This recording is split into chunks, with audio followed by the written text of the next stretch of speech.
You woke up with somebody in your bed on top of you. The way that the police acted, I thought that I had done something wrong. You have filed a lawsuit against the police department for how they handled this case. There's no other crime where your sexual history is put on display. As difficult and as painful as it is, it has to be vetted. Did you actually have procedures done so if this happened again, you wouldn't wind up with a rapist baby?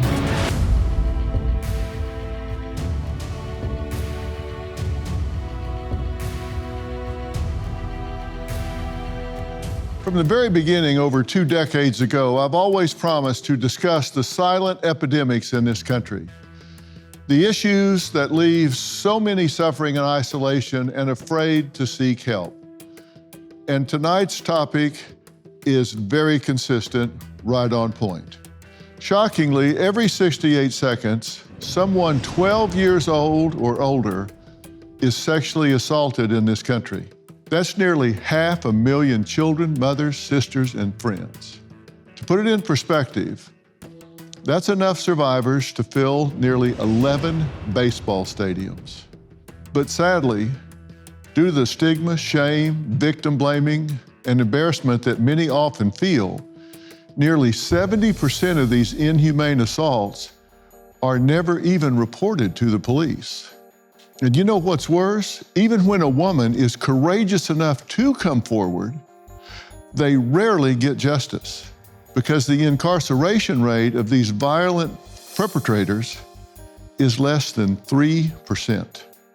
That leaves over 450,000 sexual assault predators walking free on our streets, in our communities, right now. My first guest, Julianne, says she was sound asleep in the comfort of her bed when unknowingly an intruder broke into her home, made his way towards her bedroom. Then the unthinkable happened. Julianne was violently awakened by a predator sexually assaulting her while she desperately screamed for help. She says she's here tonight to share her story of survival so she can help others begin to heal. The evening I was sexually assaulted was very traumatizing. It was around 2:30 or 3 in the morning. I woke up and there was a man on top of me. I started screaming. My roommate was tied up and could hear me screaming. My life was never the same after that night because it happened in my home, in my bed when I was asleep. I never sleep well again. I wake up soaked in sweat and having nightmares every night. The one place you're supposed to feel safest is your home.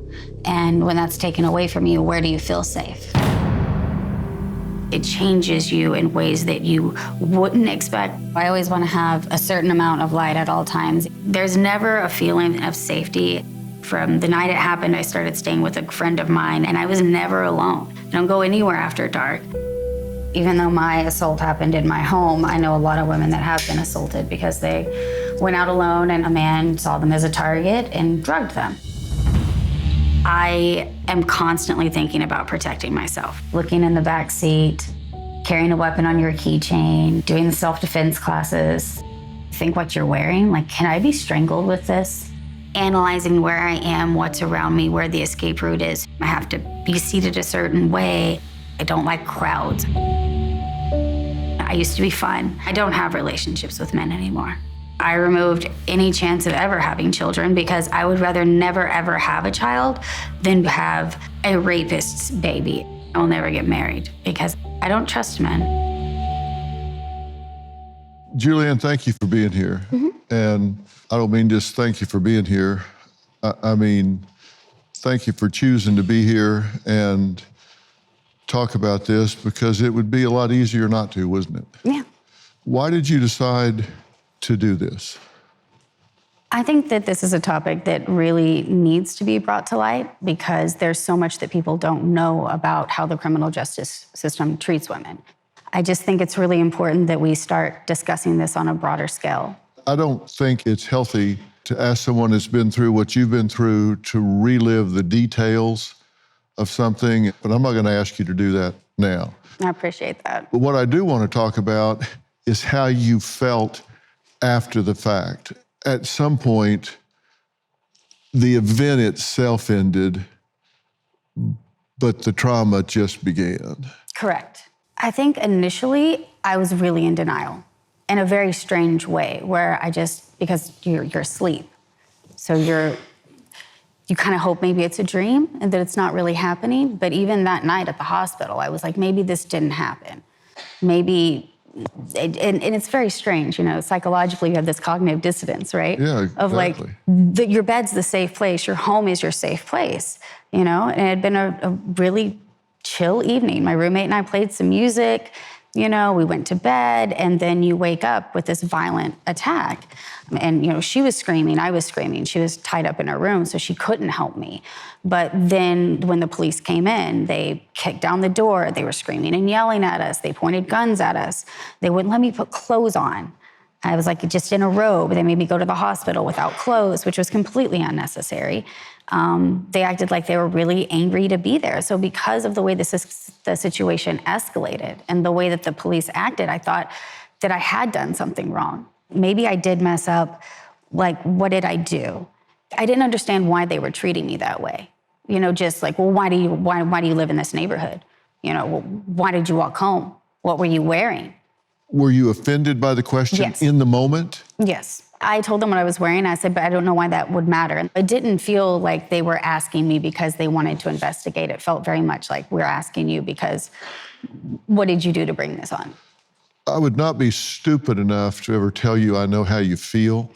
I will tell you I've talked to a lot of sexual assault survivors, and one of the things they've told me after the fact is that one of their reactions was to kind of knee-jerk run from their femininity, try to hide it. Did you have that reaction? Oh, God, yeah. I just pushed it down. I pretended like it didn't happen. 2 or 3 weeks later, I shaved my head bald, which you don't do if you're in cosmetology school. It's actually against the rules. I started wearing pants, which I never did. I hated pants. I always wore dresses and skirts amongst my friends, the few people that knew. There was kind of a pre-break-in life and a post-break-in life. And I said, well, I think I handled it really well, all things considered. And 2 of my girlfriends just went like, did you though? Did you really? And I was like, yeah, I didn't miss work. I didn't miss school. And they were like, but you shaved your head and you lost, because I abandoned my apartment because, the police kicked down the door, so I couldn't go back. They didn't care to repair it either. So I left. It wasn't a lost safe everything. zone anymore. No, I couldn't even go in to get my things. I ended up losing all my records, all my books, a lot of my clothes, my furniture. I just kind of left everything because I couldn't shut the door. So you don't want to go back in a place if you're afraid somebody's going to walk back in. Did you actually have procedures done so if this happened again, you wouldn't wind up with a rapist baby? I did. I had my tubes removed, tubal ligation. Because when Roe fell, I was concerned that, after I'd gone to therapy, it's like, what if this happened to me again? Would I have the emotional wherewithal to get myself to another state? Was your therapist okay with you doing that? Yeah, and we talked about, the sadness of saying, well, then the door is closed. I'll never have children, but I would rather never have children than be forced to have the child of a rapist. I don't want to be tied to a violent criminal for the rest of my life. But did y'all discuss that a lot of this was a backhanded way of you owning what happened to you? I think it was taking control. Well, it was also saying, I got to change what I'm doing because I must have had some ownership in this. I'm shaving my head, I'm wearing pants, I'm doing things differently. You can interpret that as saying, I must have done something to contribute to this, so I'm going to change what I'm doing. Well, on a scale of 1 to 10, if 10 was you had as full a recovery as could ever be expected from something like this, where would you place yourself today? Today, I would say I'm probably about a 7, but I would say within 5 years of it happening, I was a 1 or a 2. It was just getting worse over the years. Are you in therapy today? Yes. Same therapist? Different therapist. Next, Julianne says her attacker was never identified or apprehended. So whoever did this to her could very well be walking free among us. There wasn't the best investigation done at the time. We'll talk about all that after the break. Struggling with foot, knee, or back pain? G-Defy shoes can change your life. G-Defy shoes are FTC approved to relieve pain caused by weight-bearing activities like walking, running, or prolonged standing. G-Defy absorbs harmful shock and returns energy to each step. This means better body alignment and improved biomechanics. Translation? Freedom to do what you love pain-free. G-Defy shoes have your back. Literally. They're a game changer for seniors and veterans who deserve comfort and support. Here's the deal. You can try G-Defy risk-free with a 60-day trial. And right now, listeners of this podcast get an exclusive offer, 50% off orders of $120 or more. Just text Dr. Phil to 91888. That's right, half off shoes designed to improve your quality of life. So take control of your life. Text Dr. Phil to 91888 or visit gdefy.com today. It's time to feel good again because you deserve it. I was not okay after my sexual assault. I started wearing all black and shaving my head. It was kind of a way to feel like I disappeared. I wanted to not be in my body. I've had this violent crime committed against me, but also hating it for being small, for not being strong enough. It does make you hate yourself.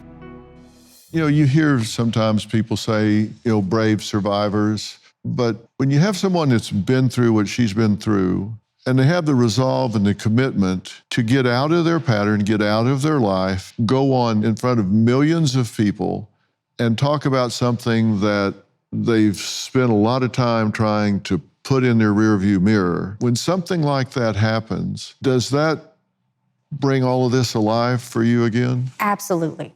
Because like most women, I read a lot, or went through a period where I read a lot of true crime. And what we do know about men that commit sexual assault, that rape women, is that they are habitual and that oftentimes it leads to more and more serious crimes. If they start fearing getting caught, that's when they start killing women. And when you see these things reoccur, which as we say, they occur every 68 seconds, so it's in the media, you can never escape from it, reminders of it.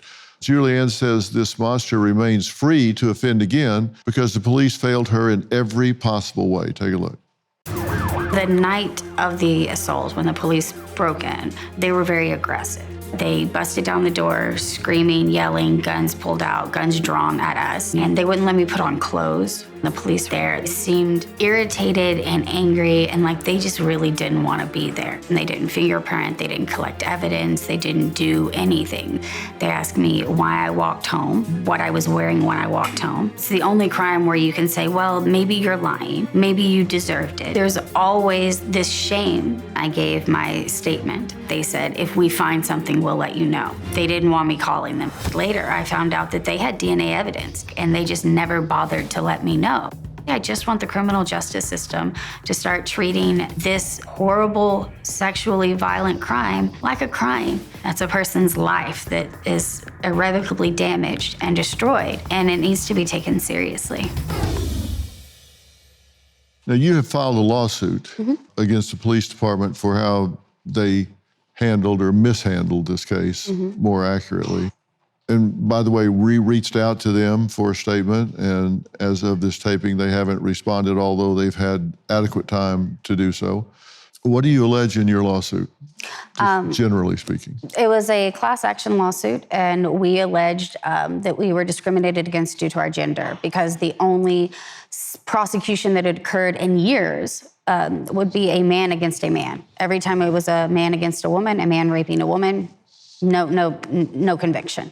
They had the DNA backlog and then the defunct DNA lab because they let everything mold and they weren't testing anything. Then they were using what was called exceptional clearance. It's a tactic used by the FBI. Let's say, it's a mob case and the key witness is murdered. It's going to be exceptional clearance because they can no longer continue to pursue the case.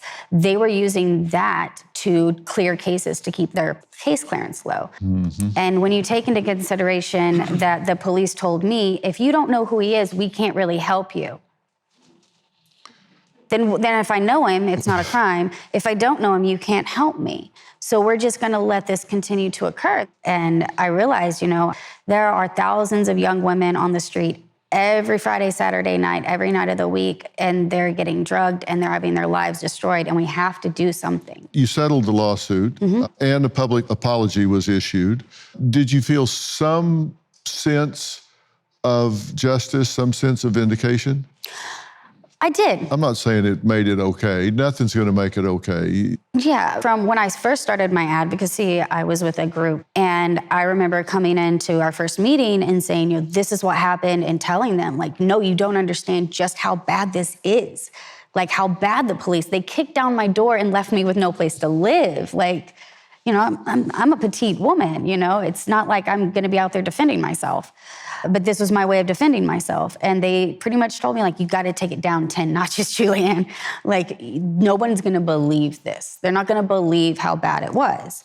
And then, of course, later in the lawsuit, we get my police report. They had DNA evidence. They never called me back. They never tested it. They never ran it through the system? No. And have they now? They closed my case. So, and if you take into consideration that my dog was stolen a week before, my roommate was tied up, which has always terrified me, because why did they do that unless they didn't want her to help me? What were they going to do to her? What were they going to do to me if she wouldn't have called the police when she did? Yeah. And that terrifies me to think that this very much looked premeditated. And I'm the exception, not the rule. Most women that are sexually assaulted by someone they know. I was not. Even when I fit into all of the things that they want, right? It was a break-in, you didn't know him, we have DNA evidence, which they call the law and order effect. Why didn't you investigate it? They didn't fingerprint, they didn't take evidence, they didn't take statements, they didn't ask anybody. So when do they investigate a sexual assault? Well, we're going to talk about that because we're going to add to this conversation a sexual assault advocate who says there is a list of reasons why women refuse to come forward. We're going to add her to the conversation right after the break. It was not your fault. It just wasn't. And I know that's hard to process, especially when you've been telling yourself that it was, but it was not your fault. I just hope that speaking my truth enables someone else to do the same. Healing is possible. And I, like every other SA survivor, deserve a life of hope and presence and love. And I really hope that you find that. Those brave women you just listened to are using social media to empower survivors of sexual assault to come forward. Now, my next guest, Ria Story, has dedicated her life as an advocate for sexual assault survivors, including speaking on Capitol Hill and being a member of the Georgia statewide Human Trafficking Task Force. Please welcome Ria Story. Thank you for being here. There's a long list of why women don't come forward, and you hear them all.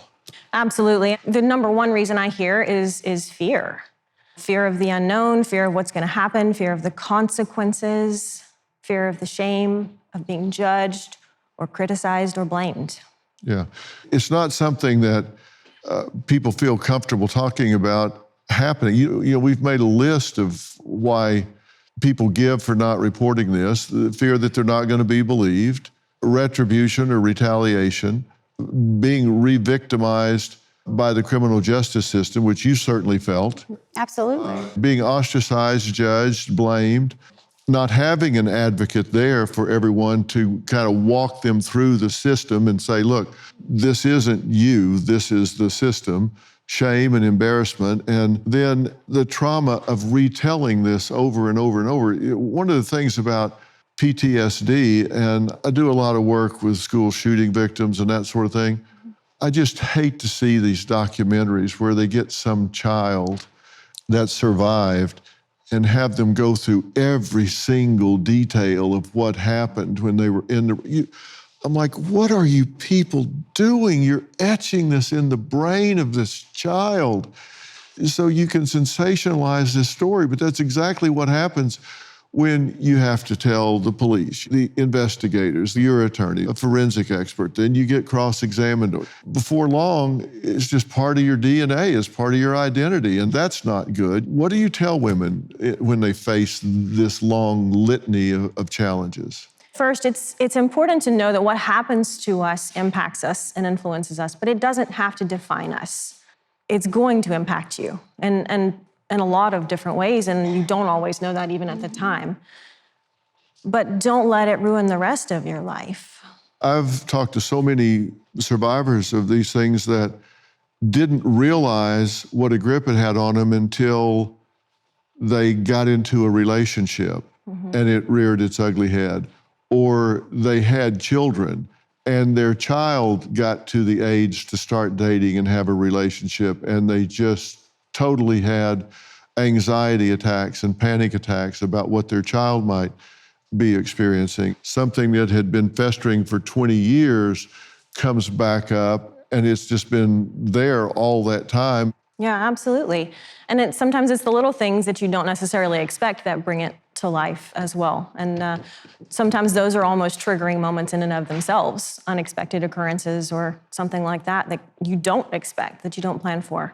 Is there something that needs to happen or is happening within law enforcement to have advocates for those that come in and need someone to say, all right, look, we're going to walk you through this with dignity. We're going to protect your privacy. You're going to have to answer questions. You are. These are allegations until they're proven, but that doesn't mean you have to be beat up along the way. I think there is some work in that space, but I don't think there's enough. I think in general, many women who do find the courage to report don't understand that there's not a lot of clarity around the process of what reporting looks like, what would happen if this goes to an actual trial. And that was the case for me. There could be a lot more clarity around that process, certainly. A criminal defense attorney who says it is his duty to challenge everything an accuser claims when it comes to protecting his clients from sexual assault allegations. We're going to add him to the conversation after the break. $36 trillion. That is the U.S. debt, and it gets deeper and deeper by the day. Our debt has never been higher, nor have the stakes. The government is looking to slash the federal budget by $2 trillion, and no one knows what that will mean for your job, savings, and future. I've seen a lot in my time, and there's one thing I know for sure. You need to prepare before it's too late. I trust Preserve Gold to help protect my wealth, and I strongly urge you to do the same. They are the only precious metals firm I trust and recommend to my family, friends, and audience, and they have a special offer just for you. Text Dr. Phil to 50505 to get your free precious metals guide from Preserve Gold. With gold prices recently breaking records and analysts predicting this trend to continue throughout 2025, you cannot afford to wait. As a bonus, you can get up to $15,000 with a qualified purchase from Preserve Gold. So don't wait. Text Dr. Phil to 50505 today. We're adding to the conversation Darryl Stallworth. He's a criminal defense attorney with over 30 years of experience in the courtroom. Thank you for being here. And the way the system works is, as a defense lawyer, you have an ethical duty to provide your client the most vigorous defense you possibly can. True? Absolutely. 90 years ago, the California Supreme Court was reviewing a sexual assault case, and they pointed out that this particular charge flips the presumption of innocent to presumptions of guilty because of the difficult layers that are involved. They talked about how the burden shifts from the prosecutor's burden of proving a case beyond a reasonable doubt to a defense attorney having to show that the client's innocent. So I am understanding that and appreciating that over the 30 years I've seen those challenges, and I know that I have to provide a professional, strong challenge to every accusation. You owe it to your client to do it, and it's unethical if you fail to do so. It's estimated that between 2% and 8% of allegations are false, and when those allegations are false, the consequences can be devastating for the person but tells us that 92 to 98% of the allegations turn out to be true if we believe those statistics. Has the system gone too far? The system requires that those things and those accusations be challenged because the mere statement by someone is never going to be enough by itself to carry a case. And if you don't have a witness, if you don't have circumstantial corroborating evidence, you have to challenge the credibility of that witness. And that requires the level of challenge, questioning the history, the mental state, the timeline, all those things that come into play. These are things that have to be vetted. And I, as a professional, I have to be surgical with it. I have to do those things to make sure that my client is properly represented. Yeah, if it's a he said, she said. Challenging the accusation is different than challenging the victim. I understand that, and I can appreciate that from your perspective, but when a jury has to make a decision on whether or not the accusations are credible and trustworthy, then you have to challenge that person. You have to put into perspective that if someone's making a statement that they saw a green truck down the street, then you've got to ask them, where were you standing? How do you know it was green? What was your mental state like? Do you have a history of not being truthful? These things are things that have to be asked, and I know they're uncomfortable, and I know they're difficult, and I know it's traumatic, but they have to be asked. I've had a number of cases over the years where people have made these accusations, and it turns out that they've talked about things that are impossible. They talked about things that are inconsistent with what they said before. They've said things based on bias or motive that comes back, and we find out that they're not being honest or truthful. So as difficult and as painful as it is, it has to be vetted. I take issue with what you said. You're quoting a statement from the Supreme Court for 80 years ago. You are aware that until 1992, it was legal to rape your wife in this state, right? So when you say that it's guilty until proven innocent, I find that completely the opposite. She's lying until we can prove that she's not. But when someone's accused of sexual assault, the social media and the public image that presents itself creates this sense of this person being guilty. If you take for 1 second just the idea of what it would be like if you have a son or a nephew, and that person is accused of sexual assault, that person becomes canceled. That person becomes defamed. That person becomes a lot of trauma. You are conflating what we do in the public eye with what is legally done. There's a very big difference. Okay, there is no legal consequence, but there can be accountability through societal norms. Let's talk about the law, though. What are we doing to actually investigate and prosecute rapists? I consider myself an advocate for in the criminal justice system above all else. Everyone deserves a defense, first of all. But do you really need to bring up everything a person has ever done in their entire life, whether they've ever had, have you ever been to therapy? Oh, then obviously you're unstable. There's no other crime where your sexual history is put on display as when this is brought out into the open. Your history of being credible, your history of being truthful is relevant when you're making a sexual assault claim. It doesn't have to be a past sexual relationship. I want to know whether or not you've ever lied about something before. I want to know whether or not you ever made an accusation that's been false. There are false accusations that are being made where people are eventually exonerated. But once that bell is rung, you can't unring it. And what I'm saying from the defense point of view is that it has to be vetted. It cannot just be assumed because the statement is said. Because when you say the word sexual assault and rape, it automatically has a reflection that someone's guilty. It's unlike murder, it's unlike robbery. It requires extra challenges because it creates such a presumption of guilty right from the start. But if I take your watch off your hand and I say, you gave it to me, are we gonna go to court and they're gonna say, have you ever given anyone anything? Have you ever given a piece of jewelry to someone? Have you ever lied about anything? Because how do we know that you're not lying about this now? Because you've lied at some point in your life. Because that watch, it's not gonna hurt you if I take it off of you. But if you take something off of my body, it does. It hurts me for the rest of my life. It's exactly what's supposed to happen. Everything that comes through the court, every accusation that's made, every statement that's made has to be challenged. Sexual assault and intimacy is one of the taboos of the society. Nobody wants to talk about it. Nobody wants to talk about the parameters. Nobody wants to talk about communication. We've got high school kids having sex for the first time. They don't know what they're doing. We've got kids in college thinking that they're being aggressive, but they're being assaulted. This conversation that we're having has to be a conversation that takes place early in everybody's lives. Parents have to talk to their kids. Students have to talk to each other. We have to develop more information so that these tragedies do not exist. No, I agree with you completely there. And I worked with a lot of young people, and the biggest issue we have is that they don't know consent. And if you're in a state, which I'd like to also mention, that says sex is bad, don't do it, it's evil, I also want to mention that children that have been sexually assaulted as children, they're hearing that sex education. That's not good for them either. We need to teach respect. We need to teach continuous consent. We need to teach enthusiastic consent.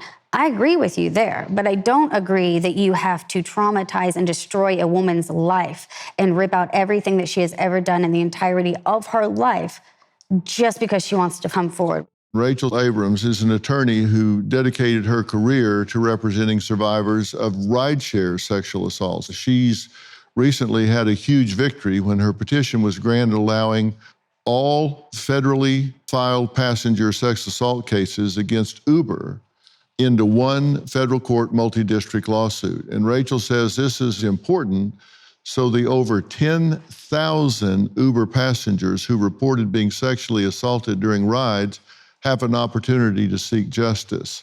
So please welcome Rachel Abrams. This was a big break to get this put together in a multi-district setup. And will there be some cases designated that you'll try first that could set the bar for all the other cases? Yeah, that is how it's routinely done. And right now, the number is growing exponentially because Uber is not implementing the safety measures they need to prevent these sexual assaults from happening. Today, we're hearing about what happens after a sexual assault has occurred.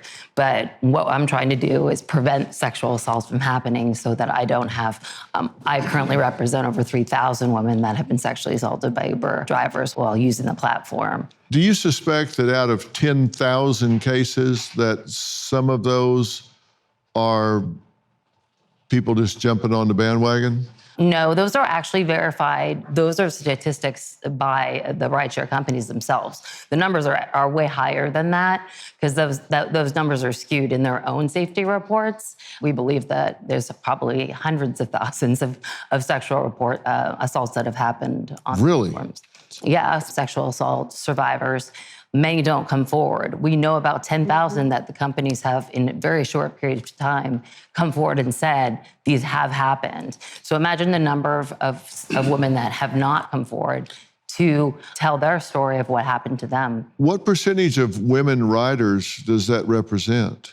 We don't have the exact number, of course. It is the future of transportation. The convenience can't be understated. There's billions of rides a year, and I know what Uber will say is this is a very small percentage of the total number of rides where sexual assault occurs. But first of all, one is too many.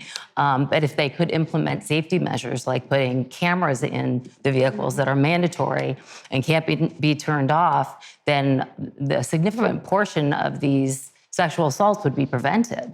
Uber did give a statement. Sexual assault is a horrific crime, and we take every report of this nature very seriously. And while we cannot comment on pending litigation, we are deeply committed to the safety of all users on the Uber platform. We have pioneered numerous features and policies that are standard in the rideshare industry today and continue to invest in building features to help make the platform safer. Uber further wanted to note, and this wasn't part of their statement, it's just on background, that serious incidents on the Uber platform are incredibly rare. And they say that probably 99.9% of rides are being completed without any type of reported safety incident at all. Mm-hmm. And your point is, even if that's true, that's unacceptable because that 99.9 leaves a lot of people being impacted. That is correct, and that number is skewed. And if you take out the male riders that are part of that and focus on female riders, late at night, possibly intoxicating, using the platform for a safe ride home, that number is going to go way higher. Well, that's what I was trying to get at, if you had an estimate of that. And Uber has mentioned the safety features, but most of the safety features are with regards to using the phone in the car when a sexual assault is about to happen or is happening, or safety measures that they have afterwards, like hotlines to call. We're talking about prevention. All of the safety features Uber has implemented really go to after an assault happened. Let's talk about preventing them from happening by having cameras in cars and making fingerprint biometric screening for drivers mandatory. They don't do that. It's about prevention, not about what happens if it's happening to you. Yeah. All right, my final thoughts after the break.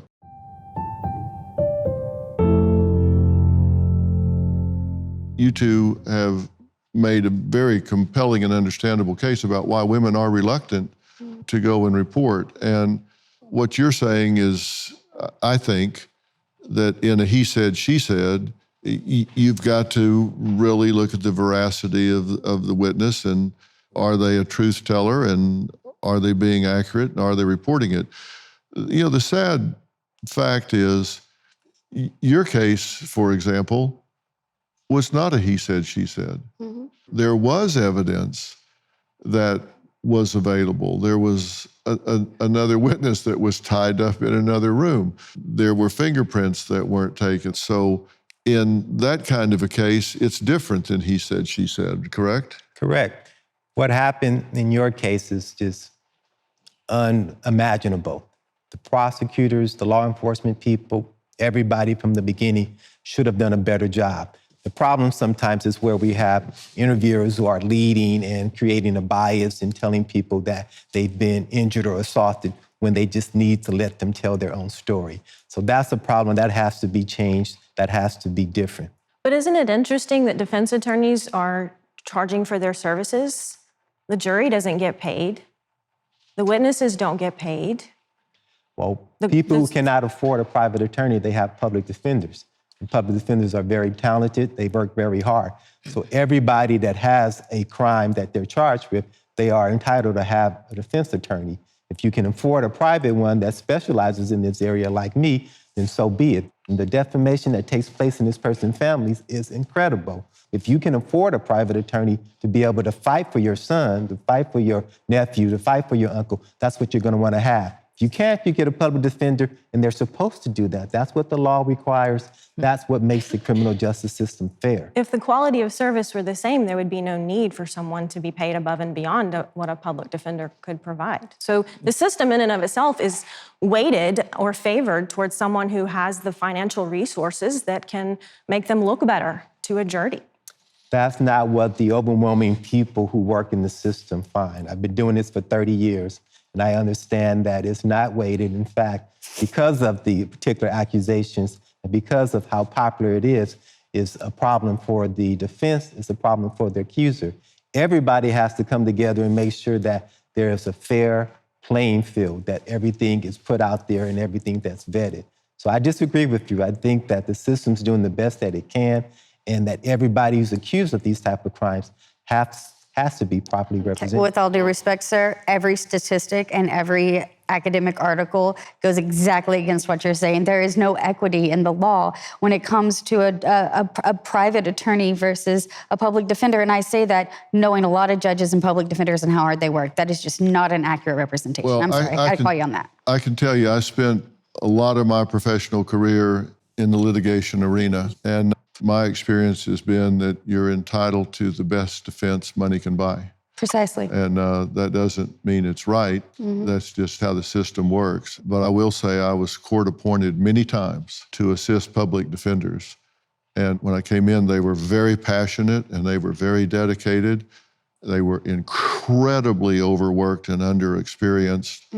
And I often came in and said, okay, you sit over there, and I got some guys with me here, and take notes, and this will make you a better lawyer next time. So it's not always a level playing field. And on the flip side, though, as the victim, we get an ADA. We don't get to even have any input into that. So the victim is up against an ADA, often overworked, often tired, often their first job, couple years out of riding depots, and they're up against 30 years of experience. You've done this hundreds of times. That's simply not fair. Well, I also was a prosecutor the first 15 years of my practice, and I understand how difficult and challenging that can be. I think the biggest takeaway is that there are problems. This is a subjective system. The criminal justice system is not like engineering. There's not a formula that says A plus B equals C. Subjective prosecutors, subjective defense attorneys. Ultimately, if you have to go to a jury, you look for 12 impartial jurors. That's what Dr. Phil has worked on.